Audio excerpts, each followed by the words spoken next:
Okay, dara ba de? Namulak na ang ako ang atsal ba de? Sugod ni siya pamulak. Pero limpyuhanan pa ni siya. Wala lagi ma pruningi panganaon to niyo. Para ang kuan dili makaapil og kuha og abono. Kay gakuan-kuan ra man ni siya. Ang atong purpose ani this babaw ang atuang padagko ng bunga. So kini hindi kuha man siya resistensya gyapon sa kuan.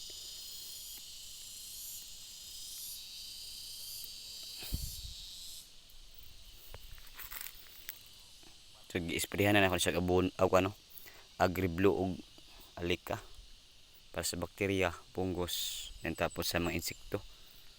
So all goods na, namulak nagsugod ang akong atsal.